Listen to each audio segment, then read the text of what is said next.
आज का टॉपिक है मुग़ल हरम। मुग़ल हरम का क्या रहस्य था, इसके संदर्भ में हम लोग अध्ययन करेंगे। हरम किसी एक पुरुष की अनेक स्त्रियों के रहने के उस स्थान को कहते हैं जहां अन्य मर्दों का जाना वर्जित होता था। यह प्रथा मध्य पूर्व से शुरू हुई और यह पाश्चात्य सभ्यता में इसे उस्मानी साम्राज्य से जोड़कर देखा जाता है। तो इस तरह से दक्षिण एशिया में इसको जो है एक परंपरा के रूप में उभर करके आई। अब इसके शब्द की व्युत्पत्ति के संदर्भ में हम लोग देखेंगे कि हरम का शाब्दिक व्युत्पत्ति कैसे हुई। तो हरम शब्द की व्युत्पत्ति अरबी शब्द हरम से हुई है। तो यहाँ पे अरबी शब्द हरम से हुई है, जिसका अर्थ होता है वर्जित क्षेत्र या पवित्र, पावन। यह अरबी शब्द के हरीम और हराम से संबंधित है, जिसका क्रमशः अर्थ है पवित्र या उल्लंघनीय स्थान। परिवार की औरतों या वर्जित पावन स्थान को कहते थे। तो कहने का मतलब है ये शब्द तो ज़रूर हरीम यानी अरबी शब्द से लिया गया है, लेकिन यहाँ मुग़ल काल में जो शब्द था यहाँ पे हरीम शब्द जो लिया गया है, इसका अर्थ क्या निकल कर के आया कि वर्जित क्षेत्र, जहाँ पे पुरुषों का प्रवेश वर्जित था। तो लेकिन यहाँ पे ये पावन क्षेत्र नहीं कह सकते, क्योंकि यही तो काला रहस्य है। इसी के संदर्भ में तो अध्ययन करना है, इसी के संदर्भ में प्रकाश डालना है इतिहास के उन रहस्यों पर जिनको इस शब्द को इस व्यवस्था के खिलाफ जो है मैच नहीं करता, क्योंकि ये व्यवस्था जो थी मुग़लों की बहुत ही काली कलंकित थी। इसके संदर्भ में इतिहासकारों के द्वारा प्रकाश डाला गया है। इस तरह से हरम एक निषिद्ध स्थान होने के कारण अटकलों और जिज्ञासा का निरंतर विषय रहा है। इतिहासकारों के द्वारा अपने अलग अलग बयान दिए जाते रहे हैं। अपनी रचनाओं के माध्यम से इस पर समय समय पर प्रकाश डाला गया कि किस तरह से हरम में महिलाओं का शोषण होता था। उनका शारीरिक शोषण के साथ साथ मानसिक यातनाएं भी उन्हें दी जाती थी। वह हरम के संदर्भ में हम लोग कुछ समझेंगे कि हरम में यानी राज परिवार की महिलाएं भी रहती थी, हरम में दासियां भी रहती थी, हरम में वे भी महिलाएं रहती थी जो सैनिकों के द्वारा जिन राज्यों पे जब आक्रमण किए जाते थे तो वहाँ पे लूटपाट किया जाता था, और जो सुंदर स्त्रियाँ मिलती थी उन्हें ज़बरन उठा करके लाया जाता था और उन्हें हरम में डाल दिया जाता था। तो हरम एक बहुत बड़ा कैंपस था, जहाँ पे इतने भवन थे कि उसमें एक तरफ राजसी परिवार यानी राज परिवार की महारानियाँ रहती थी और उसी में दासियाँ रहती थी, और उसी कैंपस में जो महिलाएं ज़बरन उठा करके लाई जाती थी वो भी उसी कैंपस में रहती थी। तो इस तरह से हरम में विशाल संख्या थी महिलाओं की। जहाँ तक इतिहासकारों का कहना है कि अकबर के शासनकाल में 5000 औरतें थीं, यानी हरम में 5000 संख्या थी औरतों की। और इस तरह से बाबर से एक कहानी शुरू होती है और लास्ट मुग़ल शासक तक ये परंपरा लगातार बनी रही। अबुल फजल लिखता है कि हरम व्यवस्था का उल्लेख बाबर से तो शुरू होता है, लेकिन अकबर के शासनकाल में यह अपने चरम पे पहुंच जाता है। अकबर के शासनकाल में 6000 की संख्या में जहां उल्लेख मिलता है अलग अलग इतिहासकारों के द्वारा, वहीं अबुल फजल उल्लेख करता है कि अकबर के शासनकाल में 5000 महिलाएं हरम में रहती थी। तो अकबर के शासनकाल में हरम व्यवस्था चरम पे था और जहांगीर के शासनकाल में पर्याप्त मात्रा में विकसित अवस्था में पहुंच गया। इतिहासकार लिखते हैं कि हरम ही एक ऐसा स्थान था जहां मुग़ल शासक अपनी शारीरिक पिपासा कलुषित मानसिकता को शांत करते थे। तो हरम में महिलाओं के साथ वे शारीरिक शोषण करते थे और इस तरह से हरम में महिलाओं की संख्या नित हमेशा बढ़ती गई। विविध रूपों में विविध माध्यमों से हरम में महिलाएं लाई जाती थी और उनका शोषण किया जाता था। भारत के इतिहासकारों ने अलग अलग अपना उल्लेख किया है कि हरम में अलग अलग संख्या होती थी। कुछ शाही हरम भी हुआ करते थे उस टाइम में, जैसे मुग़ल काल के शाही हरम आगरा में था, दिल्ली में था, फतेहपुर सीकरी में, लाहौर में, अहमदाबाद, बुरहानपुर, दौलताबाद और श्रीनगर में हरम थे। इतिहासकारों के स्रोतों के द्वारा अलग अलग संख्या बताई जाती है। जैसे अबुल फजल लिखता है कि सबसे ज़्यादा हरम में महिलाओं की संख्या अकबर के शासनकाल में थी। तो इस तरह से अकबर के शासनकाल में जो उसका उल्लेख मिलता है, उसके शासनकाल में 5000 महिलाओं की संख्या का विवरण मिलता है। इसी क्रम में हरम में आने वाली महिलाओं का जो प्रवेश होता था, उनके कई अलग अलग स्रोत होते थे। यानी महिलाएं कुछ विवाह करके लाई जाती थी, कुछ आक्रमण करने के समय जो महिलाएं किसी राज्य में जब मिलती थी सैनिकों के द्वारा जबरन लाई जाती थी, कुछ दासियां होती थी वो भी हरम में रहती थी, वो भी दासी के रूप में हरम में प्रवेश करती थी। तो यानी हरम में प्रवेश करने वाली महिलाओं के अलग अलग माध्यम होते थे आने के, अलग अलग उनका बैकग्राउंड होता था और इस तरह से हरम में वो अपना जीवन यापन करती थी और शासक का शिकार बनती थी। लेकिन हरम में आने के तो रास्ते थे, लेकिन वहाँ यहाँ से जाने के रास्ते उनके पास नहीं होते थे। हरम में जो महिला आ जाती थी वो अपनी इच्छा से यहाँ से बाहर नहीं जा सकती थी, क्योंकि यहाँ पे सैनिकों की हमेशा देख रेख होती थी। शुरू में प्रारंभिक अवस्था में पुरुष सैनिक होते थे, लेकिन सैनिकों से वहाँ की महिलाओं के संबंध हो जाने के कारण शासकों ने पुरुष सैनिकों को हटा दिया और महिलाओं को वहाँ पे रखना शुरू किया। यानी महिलाओं की संख्या होती थी, जो पुरुष गलत कार्य करते पाया जाता था उनके अंग काट लिए जाते थे। तो इस तरह से ऐसा इसलिए किया जाता था जिससे महिलाओं के साथ उनके संबंध न बन पाएँ, और इस तरह से मुग़ल हरम में महिलाएं ही सैनिक के रूप में सुरक्षा देती थी और वे ही देख रेख करती थी। इतिहास में मीना बाज़ार का उल्लेख आता है कि मीना बाज़ार के माध्यम से भी महिलाएं इस हरम में आती थी, यानी प्रवेश करती थी या कराई जाती थी जबरन। तो मीना बाज़ार की घटना क्या है, मीना बाज़ार का स्वरूप क्या था, इसके बारे में जानेंगे। जिसमें मुग़लों का शासन चल रहा था, धीरे धीरे सारा देश गुलाम हो चुका था, क्योंकि ये हिंदुओं पे आक्रमण करते थे, महिलाओं को जबरन लाते थे। तो ऐसी स्थिति में विजित राज्यों से जो सुंदर महिलाएं लूट करके लाई जाती थी, इसका सिलसिला धीरे धीरे जब विजित राज्य हो गया तो धीरे धीरे इसका सिलसिला बंद हो गया। पूरा भारत अकबर की प्रजा बन चुकी थी। मुस्लिम प्रजा के साथ साथ हिंदुओं ने भी पर्दा प्रथा को अपना लिया था। उसका कारण क्या था कि पर्दा प्रथा इसलिए अपनाया था क्योंकि इनकी बुरी नज़र रहती थी। इस कारण बुर्के और घूंघट में छिपी सुंदर स्त्रियों को ढूंढ निकालना अकबर के लिए आसान नहीं था। तो ऐसी स्थिति में दरबारियों के जनाना खाने सुंदर हिंदू मुसलमान महिलाओं से भरे पड़े थे। दरबारियों की कन्याएं भी जवान हो रही थी, किंतु पर्दे की ओट में रहती थी। अकबर ने अपनी दरबारियों को एक सिस्टम बनाया।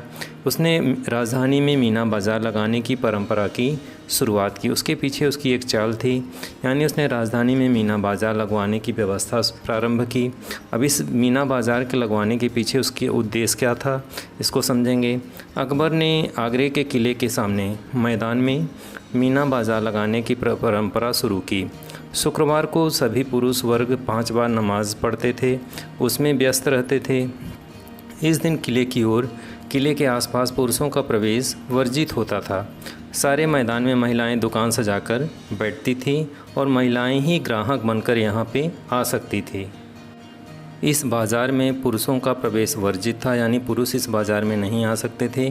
केवल महिलाएं ही दुकान लगाती थी और ग्राहक के रूप में महिलाएं ही यहाँ पे घूमने आती थी। तो इस तरह से अकबर ने एक व्यवस्था दी मीना बाज़ार की। मीना बाज़ार लगाने की शुरुआत उसने की और इस तरह से यहाँ पे अपने राज दरबार में भी जो लोग रहते थे, व्यापारी जो लोग थे, उन सभी के लिए उन्होंने आदेश जारी किया अकबर ने कि उनकी महिलाएं जो भी हों, जो भी वस्तुएं उनके पास हों, वो मीना बाज़ार में दुकानें लगाएंगी और उसका उल्लंघन करने पे उन्हें सज़ा मिलेगी। यानी अगर कोई महिला दुकान उनके घर की नहीं लगाती है तो उसे सज़ा दी जाती थी। तो इस तरह से डर के मारे जो व्यापारी होते थे, जो राज दरबारी होते थे, वे उनकी लड़कियाँ और पत्नियाँ मीना बाज़ार में दुकानें लगाती थी। कोई भी व्यापारी अकबर के इस आदेश को कि बाज़ार में दुकान लगाना पड़ेगा अगर नहीं मानता था तो उसे फिर जान से हाथ धोना पड़ता था। तो इस तरह से धीरे धीरे मीना बाज़ार लगने लगा। बड़ी मात्रा में महिलाएं दुकान लगाने लगी मीना बाज़ार और इस तरह से मीना बाज़ार सजने लगा। महिलाएं भी निर्भय बेपर्दा महिलाएं धीरे धीरे यहाँ पे ख़रीद फरोख्त करने के लिए आने लगी। घूमने के लिए महिलाएं यहाँ पे आती थी। अकबर की ये कूटनीति कोई नहीं समझ सका। अकबर स्वयं स्त्री के वेश में मीना बाज़ार में घूमने लगा। प्रति सप्ताह किसी सेठ या दरबारी की सुंदर महिला पर गाज गिरती थी, अर्थात उसकी नज़र, अकबर की नज़र किसी अगर सुंदर महिला पे पड़ जाती थी तो उसे ज़बरन उठा लिया जाता था और उसे हरम में डाल दिया जाता था। तो अकबर की नज़रें धीरे धीरे इस तरह से मीना बाज़ार में सुंदर खूबसूरत महिलाओं पे पड़ने लगी और वहाँ से वो ज़बरन अपने सैनिकों के माध्यम से मीना बाज़ार के माध्यम से वो हरम में रखने लगा। तो इस तरह से हरम में महिलाओं की संख्या बढ़ने लगी। बदायूनी उल्लेख करता है कि अकबर ने अपनी गुरु माता यानी बैरम खां की पत्नी बैरम खां के विषय में जानते हैं कि उसे पहले यात्रा पे भेज देता है और उसकी हत्या हो जाती है। तो बैरम खां की जो पत्नी थी, इसकी गुरु माता थी अकबर की, उसके साथ भी वह विवाह कर लेता है, उसको भी वह हरम में रख लेता है। तो इस तरह से अकबर लगातार किसी न किसी माध्यम से महिलाओं को हरम में भरता रहा। इतिहासकार लिखते हैं कि वहाँ पे पुरुषों का प्रवेश वर्जित था। डायरेक्टली कोई जानकारी किसी भी इतिहासकार को राज दरबार में तो जाते थे लेकिन वहाँ जाना प्रवेश निषिद्ध था, इसलिए सही विवरण, सही आंकड़ा मिल नहीं पाता था। वहाँ के लोगों के माध्यम से ही गोपनीय तरीके से ही जानकारी उपलब्ध हो पाती थी। बहुत सारे इतिहासकार अकबर के व्यक्तित्व पे, उसके उपलब्धियों की विवेचना करते हैं, एनालिसिस करते हैं। जैसा कि इतिहास में बहुत सारा बीच में उल्लेख भी मिलता है कि अकबर महान शासक था, तो इतिहासकार कुछ विरोध करते हैं। कहते हैं कि परिजनों की हत्या कर असहाय अबलाओं को बलात् हरम में डालने वाला कैसे महान हो सकता है। उसके परिवारों से छीन कर लाई गई महिलाओं को हरम में डाल दिया जाता था, उनको वस्तुओं की तरह हरम में रखा जाता था। पूरे जीवन काल तक वो हरम में रहती थी, बाहर नहीं जा सकती थी, और इस तरह से उनके शारीरिक यातनाएं, शोषण उनका किया जाता था। और अकबर अपनी भूख पिपासा मिटाने के लिए ऐसी महिलाओं को हरम में डालता था। तो ऐसे शासक को कैसे महान कह सकते हैं। हरम में महिलाओं की संख्या का पता समकालीन स्रोतों से पता चलता है। जैसा कि विवरण मिलता है कि शुरुआती 2 शासक यानी बाबर और हुमायूं के समय में इनकी संख्या लगभग 300 के आसपास बताई जाती है, लेकिन अकबर के शासनकाल में ही इनकी संख्या 5000 तक पहुंच गई थी। तो इस तरह से चरम का जो उत्कर्ष था अकबर के शासनकाल में सबसे ज़्यादा था, और अकबर के शासनकाल में महिलाओं की संख्या 5000 पहुँच गई।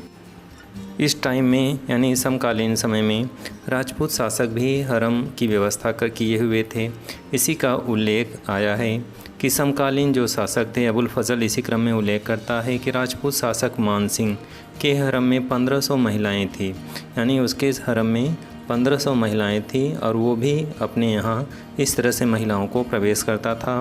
और उन महिलाओं को जब कोई बाही शासक आक्रमण करता था तो उन्हें वो भेंट के रूप में देता था। तो इस तरह से अकबर को भी उसने भेंट के स्वरूप दिया था। जैसा कि उल्लेख मिलता है कि अकबर की 300 पत्नियां थी, परंतु यह संख्या सही नहीं लगती, क्योंकि जैसा अबुल फजल लिखता है कि हर महिला के लिए अलग कक्ष होते थे। तो उस समय आगरा और फतेहपुर सीकरी में जो इनका निर्माण कार्य हुआ था उसमें किसी भी ऐसा कोई इतना विस्तृत भवनों का उल्लेख अवशेष नहीं बचा है जिसमें यह आंकड़ा सिद्ध हो सके। कितनी अगर संख्या थी, 5000 संख्या थी, तो ऐसे कंडीशन में वो इतने कक्ष भी होने चाहिए, उतना संभव नहीं है। तो ऐसे कंडीशन में कुछ संदेह भी लगता है, लेकिन इसका उल्लेख अलग अलग इतिहासकारों के द्वारा अलग अलग उल्लेख मिलता है। हाकिन्स भी जहांगीर की पत्नियों की संख्या के संदर्भ में बताता है कि उसकी 300 पत्नियां थी, जबकि कोरियत 1000 वह लिखता है कि उसके नूरमहल प्रमुख थी, और जहांगीर की आधुनिक जीवन शैली के संदर्भ में वो विस्तार से उल्लेख मिलता है। तो इस तरह से अलग अलग इतिहासकारों के स्रोतों के द्वारा अलग अलग स्थिति का आंकड़ा सामने निकल कर के आता है। अबुल फजल हरम के प्रशासन के संदर्भ में लिखता है कि शाही मल हरम के प्रशासनिक व्यवस्था बहुत चुस्त दुरुस्त थी। अनेक कर्मचारी अपनी इसको कार्य देखते थे, और ये सभी कर्मी जो कार्य करते थे, चाहे सैनिक के रूप में हो चाहे अंदर सेवा के रूप में हो, सभी महिलाएं ही होती थी। हरम की सुरक्षा पर बहुत ध्यान दिया जाता था, क्योंकि बादशाह हरम में सोने के लिए जाता था, वहीं खाना खाता था, जिसके कारण वहाँ पे बहुत ज़्यादा सुरक्षा सख्त थी। उसे जहर भी दिया जा सकता था खाने में, इसलिए पहले उसको चेक किया जाता था। तो इस तरह से हरम की व्यवस्था, सुरक्षा बहुत सख्त होती थी। अबुल फजल लिखता है कि यहाँ पे पुरुष नहीं होते थे। कभी कभी कुछ पुरुष शुरुआती दौर में जो रखे गए थे उनके गलत संबंध हो जाने के कारण उनके शारीरिक यातनाएं दी गई, उनके अंगों को काट लिया गया। तो इस तरह से वहाँ पे सुरक्षा व्यवस्था बहुत ज़्यादा सख्त थी। हरम में महिलाएं होती थी और महिलाओं के साथ हिंजड़े होते थे, जो वहाँ की सुरक्षा व्यवस्था का ध्यान देते थे और राजा को जानकारी प्रदान करते थे। मुग़ल हरम प्रारंभिक अवस्था में राजसी परिवार के रहने के लोगों के लिए था, लेकिन जैसे जैसे उसमें विविध प्रकार की महिलाओं का प्रवेश शुरू हो गया, विविध क्षेत्रों से महिलाएं जबरन लाई जाने लगी, तो ऐसे कंडीशन में हरम जो मुग़ल हरम था उसका स्वरूप विकृत हो गया। और इसी स्वरूप के कारण इस इतिहास में से कड़वा या कह सकते हैं काला रहस्य के रूप में जाना जाता है।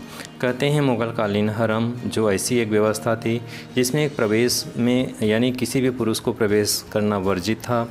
जो विशेष परिस्थितियों में कोई महिला बीमार होती थी हरम की, तो वहाँ पे वैद्य जाते थे, हकीम जाते थे, लेकिन वो भी डरते रहते थे, क्योंकि वहाँ की कामुक महिलाएं उनको जबरन उनके साथ संबंध बनाने का प्रयास करती थी।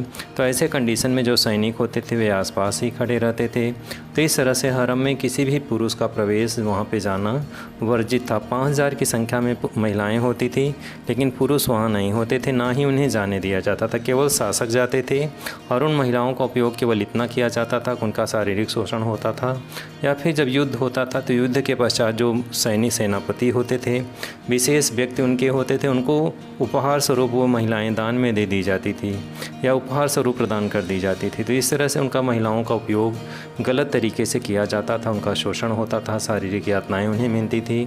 इस तरह से मुग़ल कालीन हरम एक काला रहस्य जिसके संदर्भ में इतिहासकारों ने अलग अलग तरीके से अपने स्रोतों के माध्यम से प्रकाश डाला है। आज के वीडियो में बस इतना ही। इस चैनल के माध्यम से आपको इतिहास के विविध तथ्यों घटनाओं के संदर्भ में वीडियो मिलती रहेगी। वीडियो अच्छा लगा हो तो लाइक करें, सब्सक्राइब करें। आपका सहयोग बहुत ज़रूरी है। आपके सहयोग से हम नए नए तथ्यों को लाते रहेंगे।